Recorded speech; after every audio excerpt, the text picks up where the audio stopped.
교독해서 읽겠습니다. 창세기 26장 12절로 22절까지 말씀입니다. 창세기 26장 12절로 22절까지 말씀입니다. 우리가 한 절씩 교독하고 마지막 절은 합독하도록 하겠습니다. 26장 12절부터 22절. 이삭이 그 땅에서 농사하여 그 해에 100배나 얻었고 여호와께서 복을 주심으로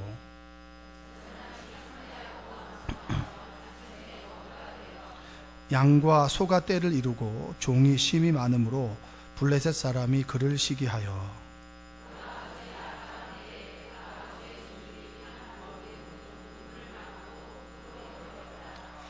아비멜렉이 이삭에게 이르되 내가 우리보다 크게 강성한즉 우리를 떠나라.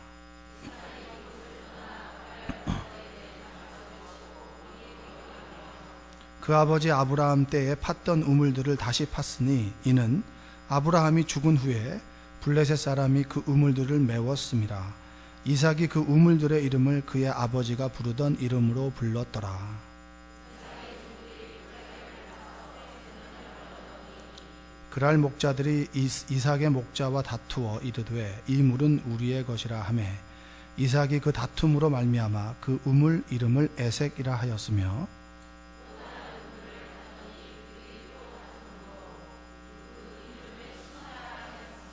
다같이 이삭이 거기서 옮겨 다른 우물을 팠더니 그들이 다투지 아니하였으므로 그 이름을 르호봇이라 하여 이르되 이제는 여호와께서 우리를 위하여 넓게 하셨으니 이 땅에서 우리가 번성하리로다 하였더라. 아멘. 이 시간은 특송 시간입니다. 특송 생명 1, 2속 생명 1, 2속 나오셔서 특송해 주시고 그리고 그 다음에는 이하영 집사님 특송해 주시겠습니다.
참 평안을 몰랐구나. 내 주 예수 날로라 부르시니 그 평안이 시리로다.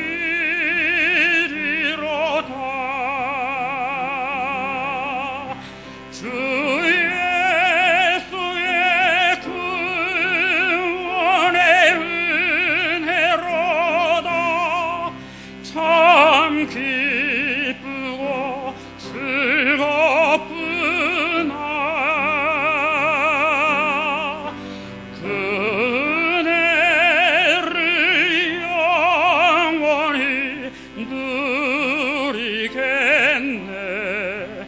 그 평안이 시리로다. 이 세상에 권고한 일이 많고 참 쉬는 날 없었구나. 내 주 예수 날 사랑하시오니 그 평안이 시리로다.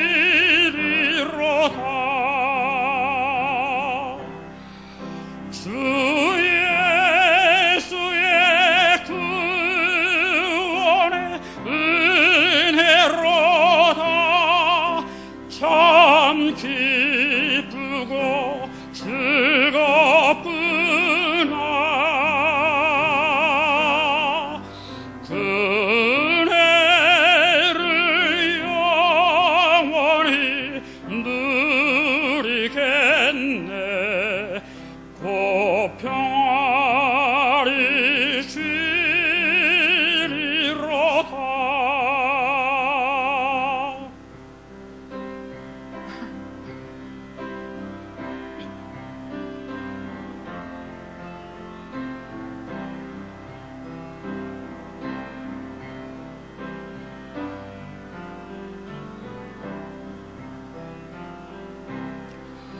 이 세상에 죄악된 일이 많고 참 죽을 일 쌓였구나.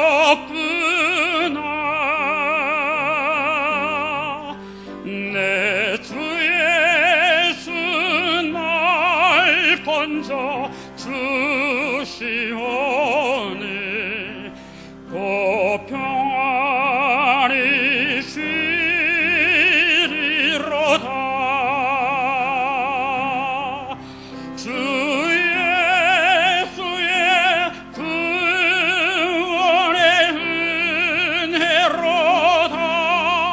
참 기쁘고 즐겁구나. 그 은혜를 영원히 누리겠네. 그 평안이 시리로다.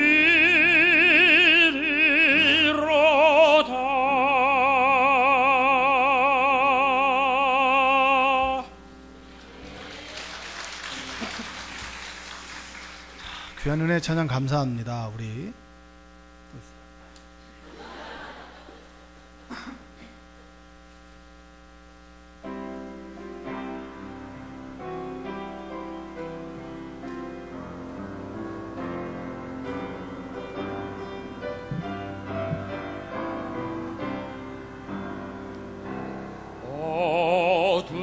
어두운 밤길에서 밝은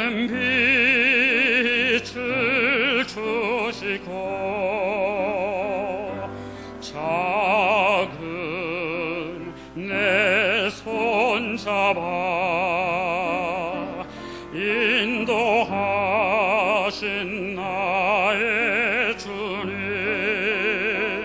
시험과 거센 풍파 가슴으로 안으시어 근심과 괴로움 속에서 구원해 주시었네. 그 진실한 사랑과 그 고귀한 생명 주신 놀라운 축복 드시는 종을 늘 찬양하리라.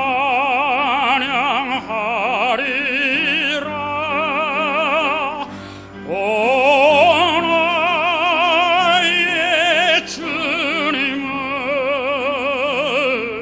영원히 찬양하리라. 오 나의 주님을 영원히 찬양하리라.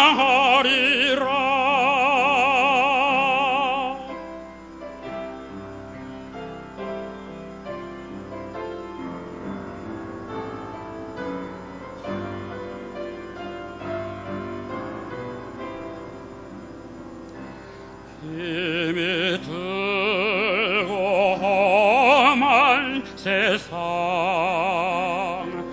외로운 나 그네 길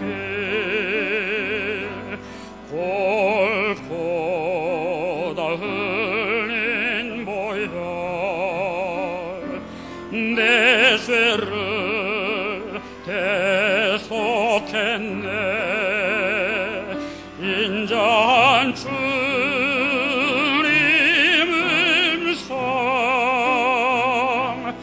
나의 마음에 들리어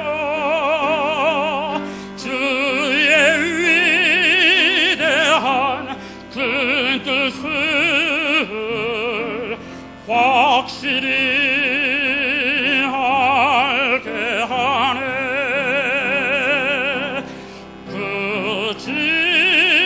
진실한 사랑과 그 고귀한 생명 주신 놀라운 축복 주신 은총을 늘 찬양하리라.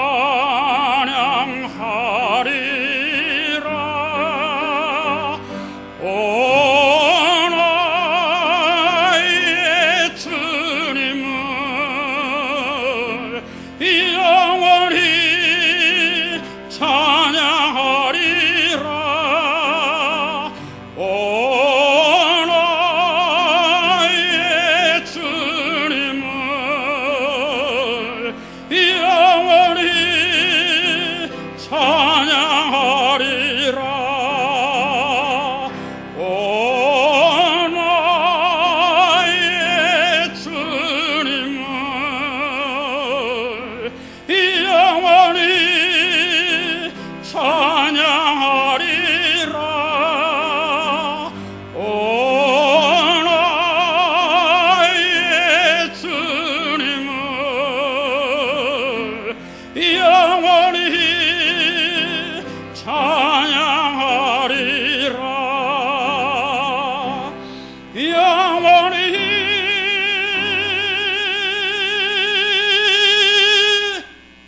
찬양하리라.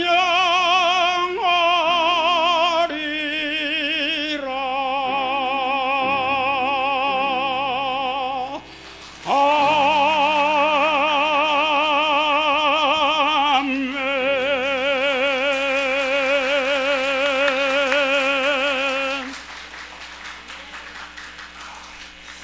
네, 귀한 찬양 너무나 감사드립니다. 네, 오늘 제가 너무 은혜를 많이 받았습니다. 자, 속장님들 특성할 때 부담 갖지 마시고 인원이 적으면 여기 예배팀들이 좀 도와주실 거니까요. 걱정하지 마시고 기쁜 마음으로 수협에 오시면 될 것 같습니다. 우리 옆에 계신 분에게 인사합시다. 오늘도 은혜 받읍시다. 네. 제가 어릴 적에 이제 기억에 남는 일이 어떤 것이냐면 그 약수물을 잘 뜨러 다녔어요. 약수물을. 그래서 자전거를 타고 그 양옆에 흰 통 이런 거 이제 그 크기가 그 경유 담는 통 이런 거 있잖아요. 그렇죠? 경유 담는 통 이런 걸 두 개를 이렇게 양옆에 딱 실으면 이제 하나는 위에다 하고 하나는 옆에다가 이렇게 옆에 다는 거에다 딱 넣으면 이제 꽤나 무겁습니다. 그걸 늘 두 통을 떠가지고 어머니를 갖다 드린 기억이 있었습니다. 참 열심히 먹었는데 나중에 보니까 그게 부적합 판정이 내려가지고 약수라고 먹었는데 그게 약수가 아니었던 그런 기억이 있습니다. 근데 우물을 파고 그저 우물에 있는 그 약수를 먹었던 거죠. 성경에 보면 약수 그 우물하고 좀 연관이 있는 사람이 이삭이라는 사람입니다. 이삭은 우물 파기의 대가라고 얘기를 할 수가 있습니다. 이삭은 참 설교하기 힘든 인물이에요. 별로 이렇게 설교할 게 없습니다. 설교할 게 없고 아브라함을 설교하고 야곱을 설교하는 그 사이에 끼인 세대 많이 얘기하지 않습니까? 그렇죠? 끼인 세대 얘기하는데 아브라함이라고 하는 큰 인물, 그 다음에 이스라엘의 민족의 아버지라고 얘기하는 야곱이라는 인물 사이에 그 끼인 사람이 바로 이삭이라는 그런 사람입니다. 근데 하나님께서는 그를 평가할 때 아브라함의 하나님, 이삭의 하나님, 그 다음에 야곱의 하나님 이렇게 이야기하는 것을 보면 우리 입장에서는 별로 드러낼 것이 없지만 하나님의 입장에서 보면 아브라함과 야곱과 견주어 보아도 별로 손색이 없는 믿음의 사람이라고 이야기를 할 수가 있습니다. 아브라함에게 주신 약속, 그 다음에 그 약속이 이삭을 거쳐서 야곱으로 갈 때 이삭은 그냥 징검다리 역할만 했을 것인가? 제가 그 의문을 가지고 계속 이제 성경을 좀 보게 되면서 제가 이삭이 되어 보기도 하고, 그리고 이삭이 걸어갔던 그 길을 제가 다시 한번 걸어가 보기도 하고 하면서 설교를 준비하면서 이삭이라고 하는 사람의 그 삶을 한번 좀 돌아보는 시간을 가졌습니다. 이삭은 180세까지 살았던 인물입니다. 그러니까 꽤 많이 살았죠, 그렇죠? 40세 아내 리브가와 결혼을 했습니다. 그 당시에 40세에 결혼을 했다라고 하면 조금 노총각인 상태에서 결혼을 했던 것 같아요. 그러니까 주변 사람들에게 매력이 있는 사람은 좀 아니었던 것 같지 않나. 이건 뭐 순수한 저의 생각이기 때문에 그런 사람인 것 같고, 그리고 자신이 주도적으로 상대를 고른 사람은 아니에요. 아브라함이 고향으로 사람을 보내서 엘리에셀을 통해서 자, 신부감을 하나 구해와라. 그래서 구해온 사람이 누굽니까? 리브가라고 하는 그런 사람을 딱 구해왔죠. 근데 구해왔는데 아버지의 말에 순종해서 그 아내를 취하여 결혼을 했던 인물 중에 한 사람이 제 이삭입니다. 자, 그런데 이삭에 대해서 성경은 좋은 평가만 내리는 건 아니에요. 그가 순종의 사람이고 하나님께 드려진 인물이다라고 얘기도 하지만 이삭의 단점에 대해서도 이야기를 합니다. 부전자전이죠. 아브라함이 아내를 누이라고 속이면서 목숨을 유지했듯이 그랄 땅에 갔을 때, 블레셋 그랄 땅에 갔을 때 사람들이 이게 부족과 부족 사회에서 부족을 떠나 다른 부족으로 간다라고 하는 것은 항상 위험을 노출하는 그런 부분이었기 때문에 타지에 갔을 때 생명을 유지하기 위해서는 무엇인가를 해야 되는데 아내가 아무래도 걸림돌이 되었던 모양입니다. 그래서 아내를 누이라고 속이면서 생명을 이제 부지했던 사람 중에 한 사람이 또 이삭이죠. 그러니까 그 아버지의 그 아들이 되는 겁니다. 그러니까 아들이 하는 행동은 다 아버지가 했던 행동을 답습한다라고 보시면 될 것 같으니까 아들이 좀 마음에 들지 않아도 내가 잘못한 거 아들 통해서 받는다라고 그냥 편안하게 생각하시고 하나님께서 돌이키신다라고 생각하시면서 받아들이면 좋을 것 같아요. 그리고 이 이삭이라는 사람은 좀 편애를 했던 것 같아요. 그래서 여러분 아시다시피 야곱과 에서 중에서 이삭은 누구를 좋아했습니까? 에서를 좋아했습니다. 사냥에 능숙하고 남자다운 에서를 좋아했고, 반대로 리브가는 조용조용한 좀 여성적인 매력이 있는 야곱을 좋아했던 것 같아요. 그 결과 어떻게 됐습니까? 집이 쪼개졌죠. 집이 쪼개지고 야곱은 도망갈 수밖에 없었고 형제 간에 으르렁 싸우면서 서로 죽고 죽여야만 하는 그런 관계가 되다 보니까 이삭은 가정적으로는 조금 어려운 상황을 경험했던 사람입니다. 자, 그렇게 본다면 하나님은 이삭을 좋게 평가하지도 않고 그렇게 나쁘게 평가하지 않습니다. 동일하게 좋은 점이 있으면 단점이 있다. 여러분, 성경이 왜 좋은 줄 아세요? 왜 성경을 경전이라고 얘기하는데 그 경전이 인격적인 줄 아십니까? 어떤 경전에도 이런 사람에 대한 잘못이나 그리고 사람에 대한 단점들을 그렇게 상세하게 열거하고 있는 경전은 없습니다. 그래서 성경이 오늘 우리가 이 세상을 살아갈 때 있어서 본받을 만한 사람, 공감이 되는 인물의 이야기가 성경 속에 숨어 있다라고 생각하면 되겠습니다.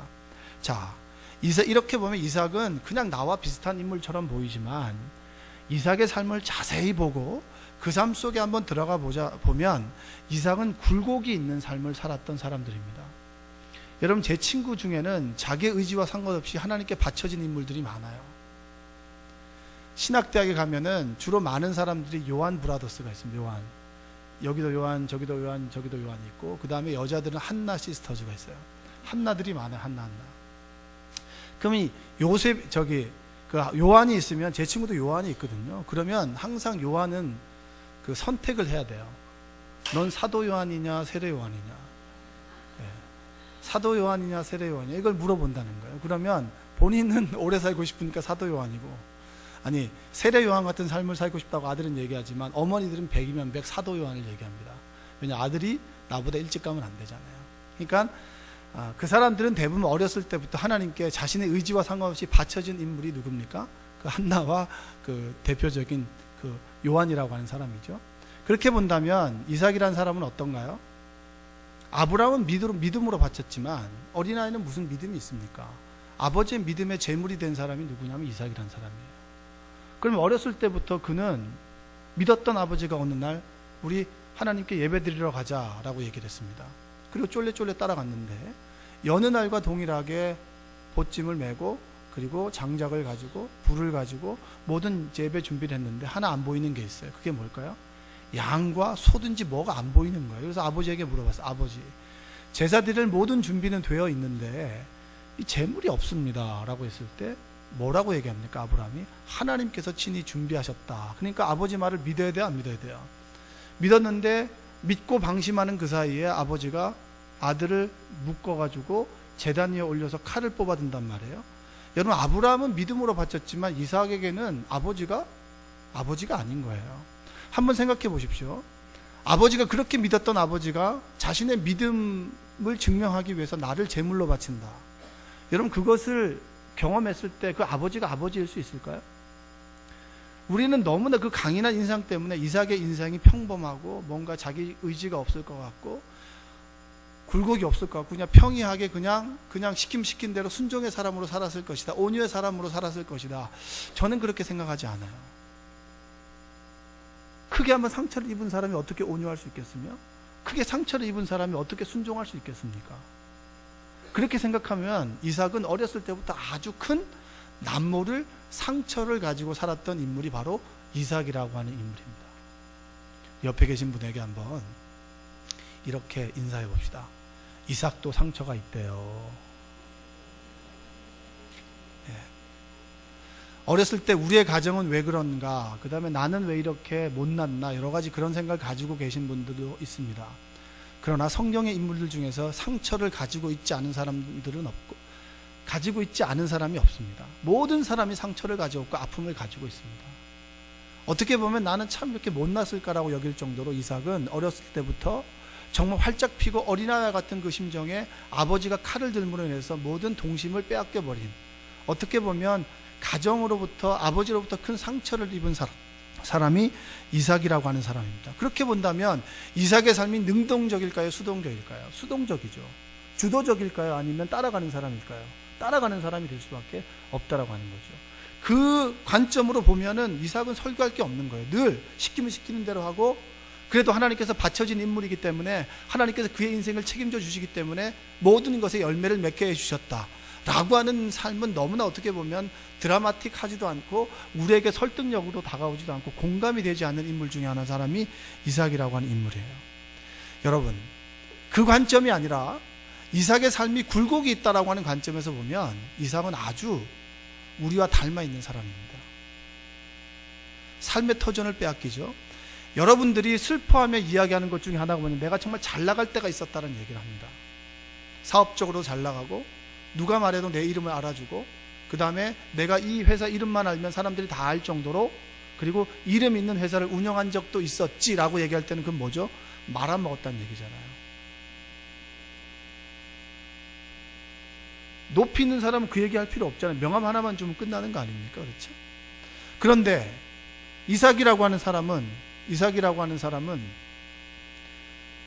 그랄 땅의 타지에 가서 씨앗을 심었습니다. 여러분, 타지에서 성공하는 것이 쉽나요? 어렵나요? 어렵죠. 미국 같은 데 이민 가서 거기서 성공하면서 살아가기가 쉽습니까? 어렵습니까? 어렵죠. 1세대는 너무나 고생 많이 하지 않습니까? 이삭이 타지에 가서 농사를 지었는데, 농사를 지었더니 하나를 심으니까 100배 열매가 맺었다라고 하는 겁니다. 비트코인만큼. 10,000원을 투자했더니 10만 원을 얻고, 100만 원을 투자했더니 1,000만 원, 1억을 얻게 되는 사람이 바로 이삭이라는 사람이, 투자의 귀재, 그리고 뿌린 대로 거두는 게 아니라 30배, 60배, 100배에서 100배 열매를 거뒀던 사람이 이삭이라는 인물인데, 정말 타지에서 성공을 거둬서 잘 살아가는 듯 하다가 어느 순간에 그랄 땅에 있는 목자들이 와서 너 나가. 여러분, 네 알겠습니다, 안녕히 계세요 라고 나갈 사람이 있어요? 없어요? 없죠. 죽고 살기로 싸우죠. 네가 뭔데 나를 나가라고 하느냐부터 시작해서 내가 나가면 어떻게 이 아이들을 먹일 거며 내가 나가면 어떻게 살아갈 수가 있겠는가라고 하는 절망 가운데 살아가지 않습니까? 그 사람이 이삭이에요. 내 인생은 다른 사람처럼 순풍에 돛을 달아서 잘 나가는 인생인 줄 알았는데 어느 순간 보니까 내가 전혀 잘못한 것도 없는데 괜히 내가 잘 되는 것 때문에 시기심을, 그리고 내가 잘못한 것도 없는데 저 사람이 괜히 나를 미워하는 것 때문에 내 삶의 모든 터전을 잃어버리고 다시 돌아왔다. 여러분, 얼마나 그 사람이 상실감이 크겠습니까? 그런데 이삭은 그의 삶을 포기하지 않았어요. 할렐루야. 여러분, 이삭이라는 인물은 의지의 인물입니다. 아버지로부터 죽임을 당할 위협에서 살아남은 사람이고, 그리고 자기 삶에서 인생의 굴곡진 인생을 겪어가면서도 자신의 인생을 포기하지 않았던 그 인물이 이삭이라고 하는 사람이라고 하는 겁니다. 여러분, 포기하지 않는 은혜가 있기를 바랍니다. 모든 터전을 잃고 그가 이제 그랄 골짜기로 가게 됐습니다. 골짜기라고 하는 것은 우리가 생각할 때 살기 좋은 곳인가요? 아니면 조금 살기 어려운 곳인가요? 척박한 땅인가요? 골짜기는 어렵죠. 평지에 살아야 될 거 아닙니까? 그래서 농사라도 짓죠. 저는 첫 목회를 정선에서 했었는데, 정선에서는 여러분 산 비탈을 깎아가지고 배추를 심습니다. 그래서 고냉주 배추죠. 높고 지대가 높고 산을 깎아서 배추를 짓는데, 그 배추가 맛있는 비결은 뭐냐면 옥토가 아니에요. 산에는 늘 돌이 있죠. 그래서 제가 그때 첫 전도사 때 제가 뭘 알겠습니까? 여러분, 가시떨기밭이 있고 길가가 있고 옥토가 있으면 여러분 어디에다가 심으면 저기 열매가 잘 맺나요? 그러면 제가 이렇게 물어봤더니 돌이 하나도 없는 옥토에다가 심으면 열매를 많이 맺죠? 이랬더니 아니래요. 저는 거예요. 아니래요. 아니래요. 이렇게 돌이 좀 있어야 돼요. 저는 거예요. 그래서 근데 제가 제가 농사를 알겠습니까? 뭘 알겠습니까? 네, 알겠습니다. 이렇게 했죠. 실제로 보니까 돌에서 습기가 올라오고 그 습기를 통해서 이제 배추가 더 자란다고. 그 얘기를 듣게 됐는데, 척박한 땅에서 산다라고 하는 것은 쉬운 일이 아닙니다. 그 이삭이라는 인물은 그걸 살기 위해서 우물을 팠어요. 그 우물의 이름이 뭐냐? 에색이라고 하는 우물입니다. 뭐냐면 다툼이라고 하는 거예요. 내가 정말 살아남기 위해서 끊임없이 환경과 다투고 사람들과 다퉈서 내가 살아야겠다라고 하는 삶의 의지를 가졌던 인물이 누구냐면 이삭이라고 하는 인물이에요. 여러분, 그냥 우리는 우물을 파가지고 약수 옆에 사는 게 아닙니다. 우물을 파고 그 주변에 집을 짓고 모든 터전을 만들어가는 삶이 우물을 판다라고 하는 의미입니다. 우물을 딱 파서 이제 살만하게 됐는데 또 목자들이 와가지고 그거 우리 거니까 나가라고. 그러면 이삭이 여러분이라면 네 알겠습니다, 안녕히 계세요 라고 짐 딱 짊어지고 랄랄라랄랄라 나가겠습니까? 안 나가겠습니까? 안 나가죠. 여러분, 삶의 터전을 2번이나 빼앗긴 사람이 누구냐면 이삭이라는 사람이에요. 그러면 그 골짜기에서 정말 힘들게 먹고 살았는데 이제 살 만큼 됐는데 왜 하나님께서는 나에게 시련을 주시나? 하나님이 살아계신 건 맞나? 하나님이 나에게 어떻게 이럴 수 있나? 왜 나에게만 이런 고통을 주시나? 내가 뭐 잘못한 게 있어야지 저 사람들에게 미워할 텐데, 내가 회개할 텐데 회개할 것도 없는데 왜 내가 이런 일을 겪어야 되나? 이런 마음을 가지고 다시 옮겨서 내가 그래 다시 한번 살아보리라, 저 자식은 먹여 살려야지, 그 마음을 가지고 다시 우물을 팠습니다. 그 우물이 뭐냐면 신나라고 하는 우물입니다. 대적하다. 내가 내 삶과 대적하고 하나님과 대적하고 나를 힘들게 만들었던 사람들과 내 대적해서 싸우겠다. 그리고 우물을 파서 터전을 만들었습니다. 그리고 난 다음 어떻게 됐죠? 그 우물을 또 빼앗긴 거예요. 여러분 3번이나 빼앗겼습니다. 여러분 인생에 엎치고 덮친 이 상황이 3번이나 연달아 찾아오게 됐을 때, 그것도 내가 인생을 잘못 살지 않고 요행으로 살지 않고 제대로 살았음에도 불구하고 이런 어려움이 찾아온다면 정말 마음이 어렵죠. 더군다나 이 사람은 하나님을 믿는 사람 아니겠습니까? 자, 우리 옆에 계신 분에게 이렇게 고백합시다. 하나님이 두 눈 부릅뜨고 계십니다. 네. 한 번 더 인사합시다. 우리 피곤해도 졸지 맙시다. 네. 여러분이 졸면 저도 졸 수 있어요. 설교하다가 이렇게. 자, 에색이라는 곳에서 다툼이라고 하는 우물에서 살았습니다. 그리고 신나라고 하는 곳에서 마을을 만들었습니다. 살았습니다. 거기서 빼앗기고 간 곳이 르호봇입니다. 그런데 르호봇이라고 하는 의미가 이전까지와 달라요. 뭔가 다르게 있다라는 거예요. 르호봇이라고 하는 의미가 뭐냐? 여호와께서 우리를 위하여 넓게 하셨으니 이 땅에서 우리가 번성하리로다. 여러분 이제까지와 다릅니다. 싸우고 대적해서 삶을 개척했다면 두 번째 우물을 잃고 삶의 터전을 잃고 세 번째 잃고 난 다음에 르호봇에 왔을 때는 그의 고백이 달라졌습니다. 여호와께서 우리를 위하여 넓게 하셨다. 이 땅에서 우리가 번성할 것이다 라는 믿음의 고백을 하게 됐습니다. 여러분 이 믿음의 고백이 잘 나올까요? 안 나올까요? 분명히 뭔가가 우물을 파고 모든 터전을 잃는 과정 속에서 내 힘으로 열심히 살아가는 과정 속에서 무엇인가가 이삭을 바꾸어 놓은 사건이 있었다라고 하는 겁니다. 그것이 무엇이냐면 아브라함의 우물이라고 하는 거예요. 삶의 터전을 잃어버리고 어떻게 살아야 되나라고 주변을 돌아보니까 물이 어떻게 나오는지, 물이 어디서 나오는지를 알아야 될 거 아니에요. 이런 관정이라고 합니다. 관정. 제가 시골에 있을 때 이 양어장을 하는 분이 있어가지고 이 우물을 파낸다고 관정을 갖다 기계를 가지고 깊게 뚫는데 한참을 뚫었는데 물이 안 나오는 거예요. 여러 번 뚫었는데. 그만큼 수맥을 발견하는 게 쉽지 않은 거예요. 수맥은 생명이죠. 이삭은 늘 생명을 부지하기 위해서 이리저리 다녔고 어떻게 하면 살 수 있을까를 고민하는 그 상황 속에서 우물이 어디 있을까를 고민하지 않았습니다. 왜냐? 아브라함의 우물을 블레셋 사람들이 막아 놓았기 때문에 내가 그 우물을 다시 복구하면, 회복하면 내가 물을 거기서 얻을 수 있겠다라고 하는 희망이 있었습니다. 자, 에색에서 우물을 팠어요. 그래 내가 한번 살아보리라. 그리고 신나에서 우물을 팠습니다. 살아보리라. 그리고 빼앗기고 난 다음에 르호봇이라고 하는 곳에 가서 우물을 팠어요.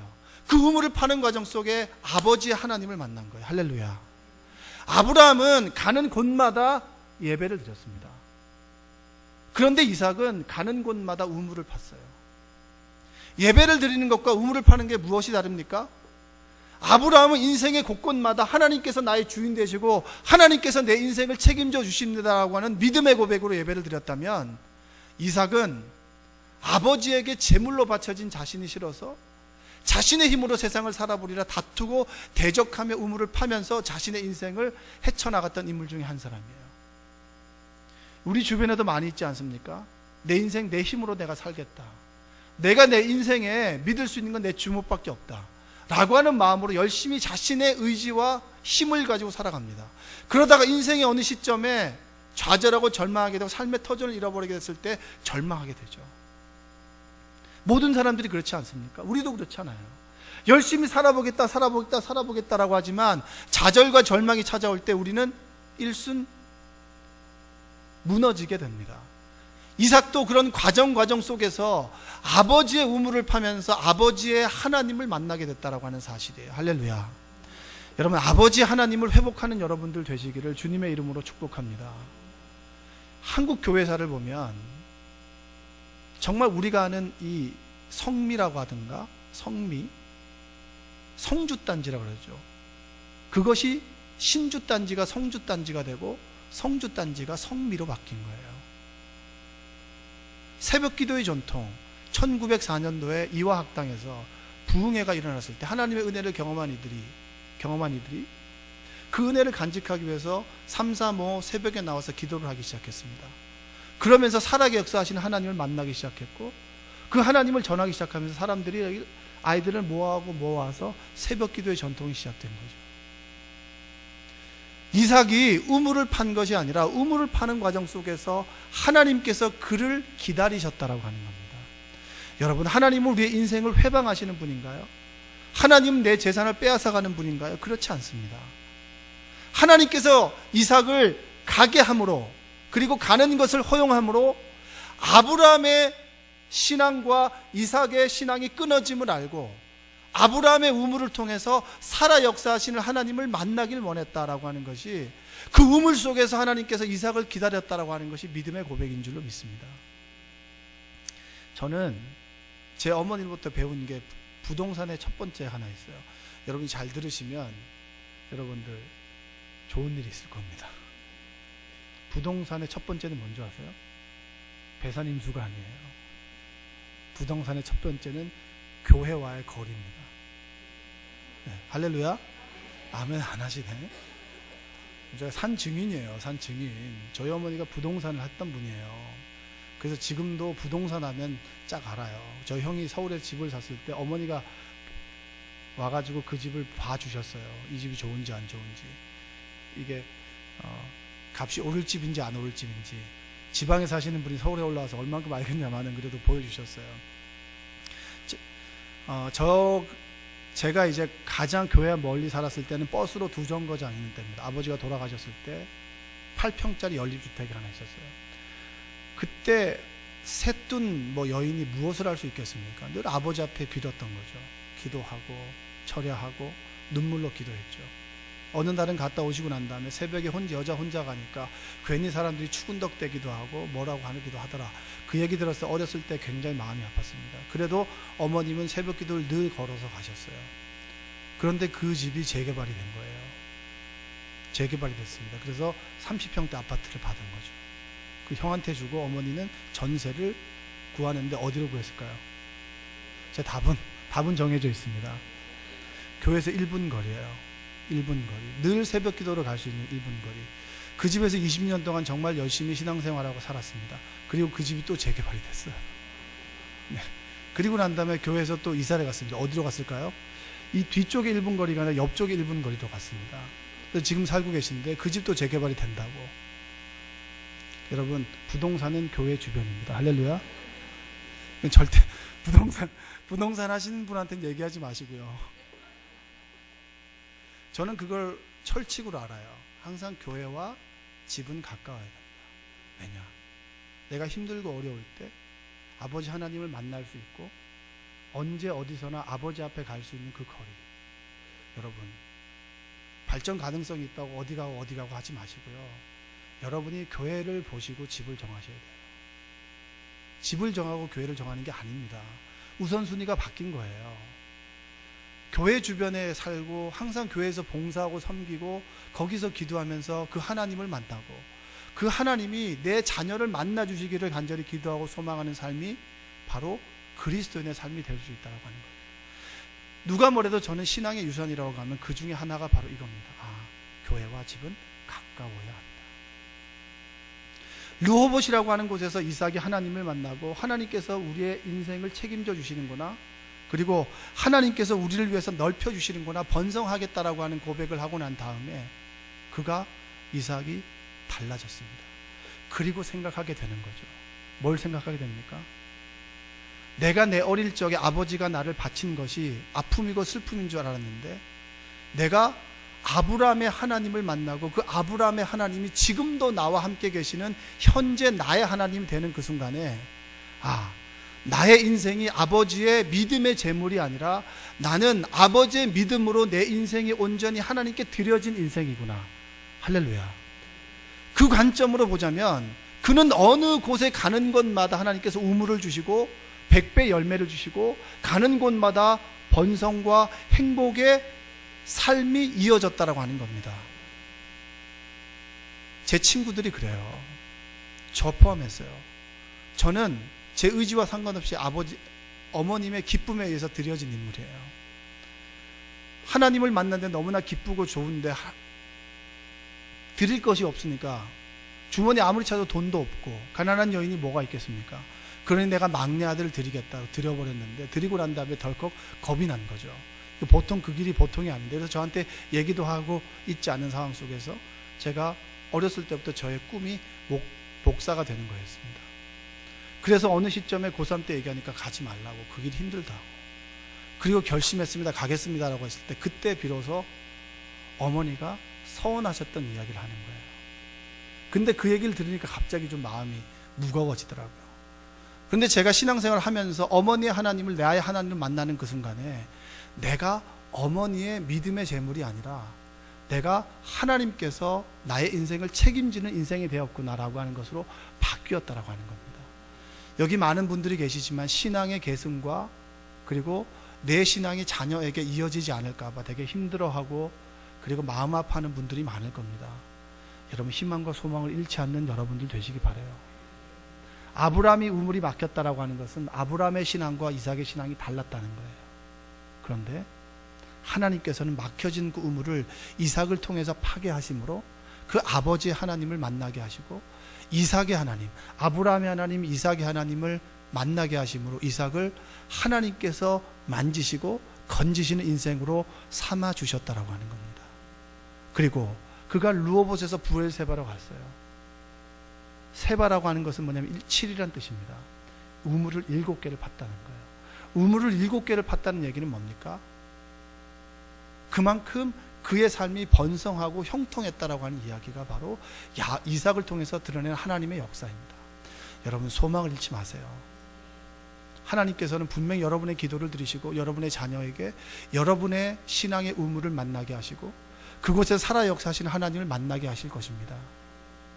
아직까지 하나님에 대한 체험이 없고 내 어머니의 하나님, 누구의 하나님으로 살아간다면 여러분 하나님께서 이삭을 통해서 역사하셨던 그 하나님, 내 인생을 예배하시고 인도하신 그 하나님을 믿고 고백하는 여러분들 되시기 바랍니다.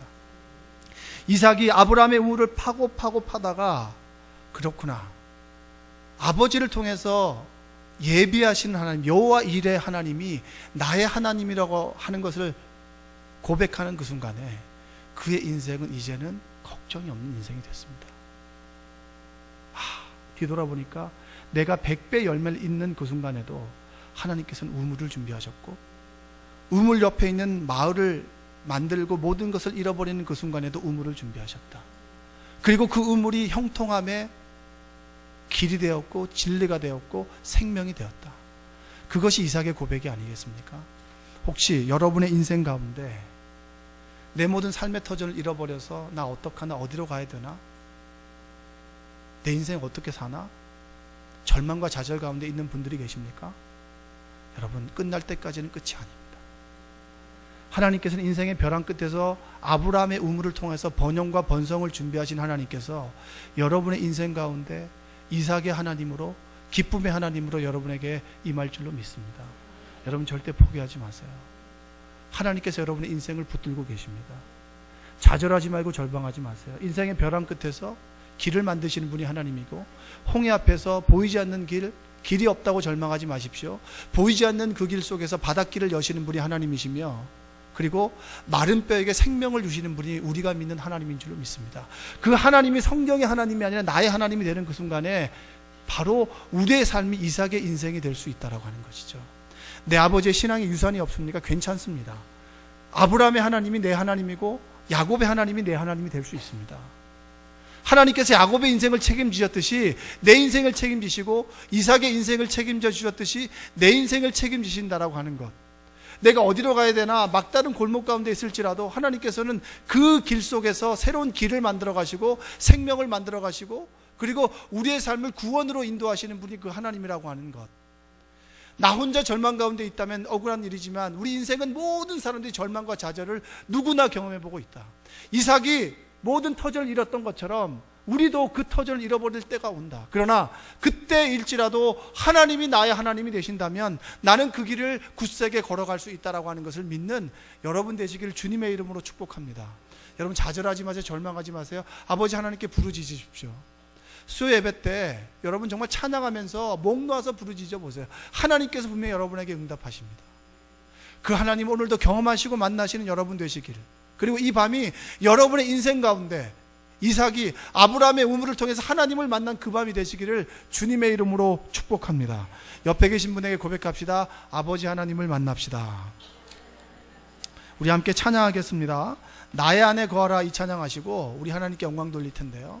여러분, 나의 안에 거하신 하나님, 나는 내 하나님이고 모든 환난 가운데 나를 지키시는 자이고 두려워하지 말라 내가 널 도와주겠다. 놀라지 말라 내 손을 잡아주겠다. 여러분 힘들고 어렵고 건강을 잃어버리고 삶의 좌절과 절망, 관계의 어려움, 내 자녀의 슬픔, 그리고 경제적인 아픔, 그 속에서 여러분의 손을 잡아주시는 하나님을 경험하고 여러분이 하나님 앞에 손을 내미는 은혜가 있기를 주님의 이름으로 축복합니다. 부르짖고 간구하고 여러분 찬양할 때 옆에 사람 생각하지 마시고 오직 하나님만 바라보고 찬양하십시오. 그때 하나님께서 여러분의 손을 잡아주실 것입니다. 찬양합시다.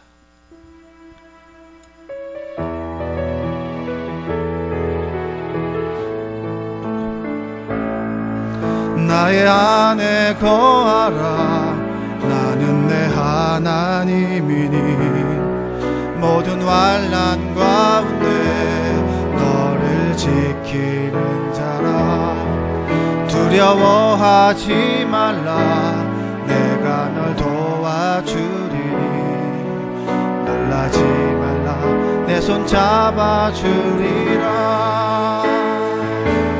내가 너를 지명하여 불렀나니 너는 내 것이라 내 것이라 너의 하나님이라 내가 너를 보배롭고 존귀하게 여기노라 너를 사랑하는 내 여호와라 다시 한번 나의 안에 거하라 나의 안에 거하라 나는 내 하나님이니 모든 환난 가운데 모든 환난 가운데 너를 지키는 자라 두려워하지 말라 내가 널 도와주리 내가 널 도와주리 놀라지 말라 놀라지 말라 내 손 잡아주리라 내가 너를 지명하여 내가 너를 지명하여 불렀나니 너는 내 것이라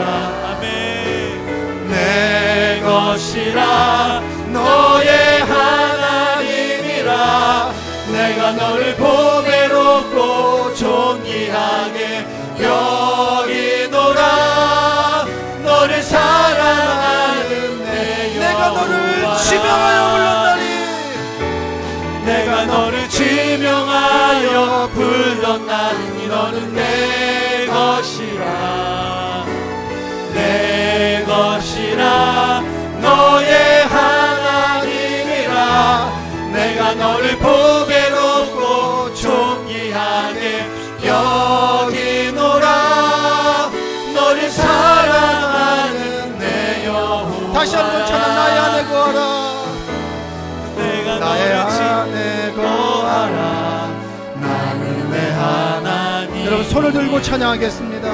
모든 나의 신앙 고백이 되도록 가운데 주님께서 나와 함께 계심을 믿고 찬양하겠습니다. 자라 두려워하지 말라 내가 널 도와주니 놀라지 말라 놀라지 말라 내 손 잡아주리라 내가 너를 지명하여 불렀나니 너는 내 것이라 내 너의 것이라 하나님이라 너의 하나님이라